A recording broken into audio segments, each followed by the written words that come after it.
ఎఫెసీయులకు రాసిన పత్రిక 4వ అధ్యాయం 3వ వచనం.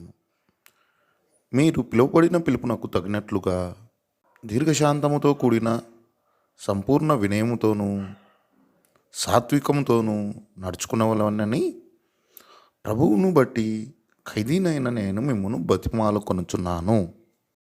తండ్రి అయిన దేవుడు తన కుమారుడైన యేసుక్రీస్తు ప్రభు ద్వారా మనల్ని పిలిచాడు, ఏర్పరచుకున్నాడు. ఎందుకు పిలిచాడు?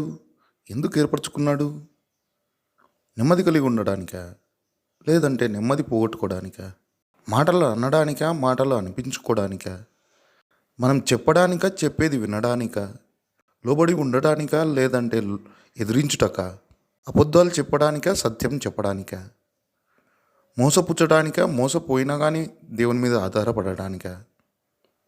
వాదాలు పెట్టుకోవడానికా, లేదంటే వాదాన్ని తప్పించుకోవడానికా?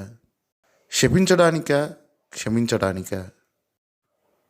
కోపగించుకుంటూ ఉండడానికా, లేదంటే కోపాన్ని సహించడానికా?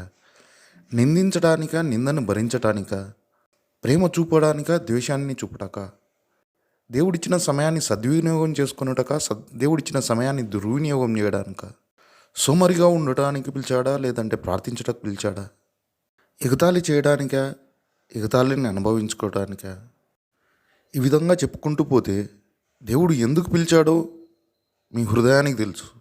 ఆ పిలుపుకు తగిన విధంగా నువ్వు ఉన్నావో లేదో నీకు తెలుసు, దేవునికి తెలుసు. కాబట్టి దేవుడు పరలోకం ఇవ్వడానికి పిలిచాడు కానీ నరకము ఇవ్వడానికి పిలవలేదు.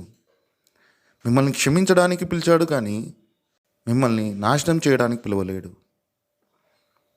కాబట్టి మీ హృదయంలో ఎరిగిన దేవునికి మీ బలహీనతలను చెప్పుకుంటూ, మీరు విడవలసిన ప్రతి బలహీనతను దేవుని బలంతోనూ, శక్తితోనూ, ఆత్మతోనూ వీటినన్నింటినీ జయించి దేవుని పరలోక రాజ్య వారసులుగా ఉండటానికి మిమ్మల్ని మీరు సిద్ధపరచుకోవాలని దేవుడు కోరుకొనుచున్నాడు.